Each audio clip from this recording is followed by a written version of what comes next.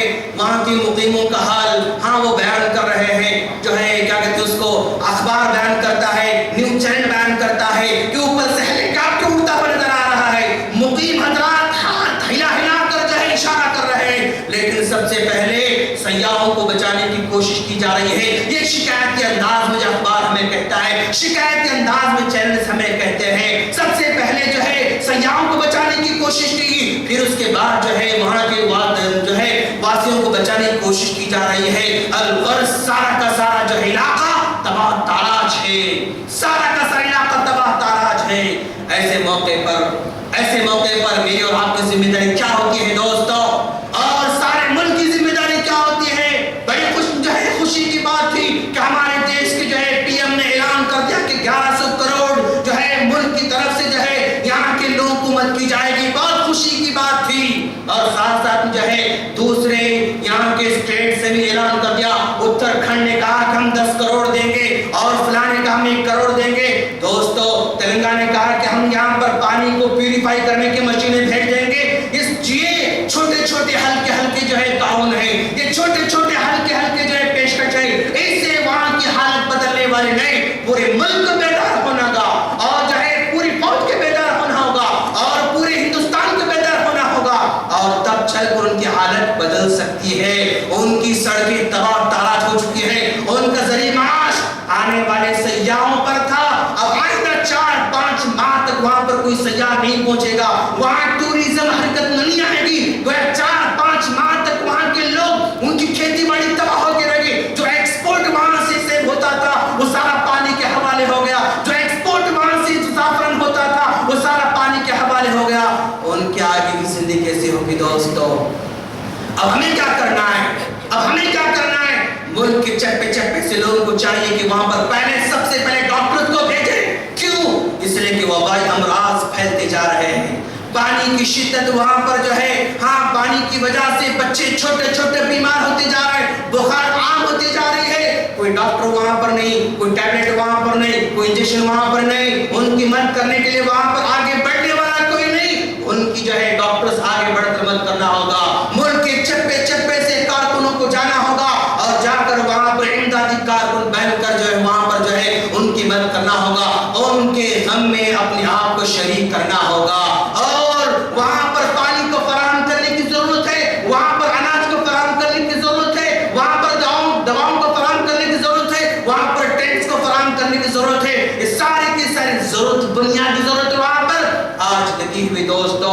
اور اس حادثے میں, اس سیلاب میں ذرا سا جو ہے تبدیلی دونوں میں ذہنی طور پر تبدیلی بھی آ گئی. وہ یہ کہ یہ بڑی خوشی کی بات ہے کہ ملٹری نے, فوج نے جو ہے بہت ہی اپنی جان کو ہتھیلی پر رکھ کر سارے کے سارے لوگوں کی مدد کرنے کی کوشش کی. وہ علاقے جہاں پر عام تنظیم نہیں پہنچ سکتی, جہاں پر عام والنٹیئرز نہیں پہنچ سکتے, اس علاقے کو فوج پہنچتی رہی, وہاں کے لوگوں کو اٹھاتی رہی اور جو ہے اپنے محفوظ مقامات پر پہنچاتی رہی. وہ لوگ جو کئی سالوں سے, کئی دہوں سے ملٹری کو صرف جو ہے کیا کہتے ہیں اس کو ویپنز کے ساتھ دیکھا تھا, ملٹری کو صرف جو ہے ہتھیار کے ساتھ دیکھا تھا, ملٹری کو دیکھتے ہی نفرت ان کے اندر پیدا ہوتی تھی. لیکن ملٹری کو چہرے کو دیکھا کہ ملٹری مدد بھی کرتی ہے, ملٹری آپ کے غم میں ساتھ بھی دیتی ہے, ملٹری آپ کے بچوں کو اپنے گود میں لے کر محفوظ مقامات پر پہنچ بھی سکتی ہے, ملٹری آپ کو اوپر سے جو ہے ہیلی کاپٹر کے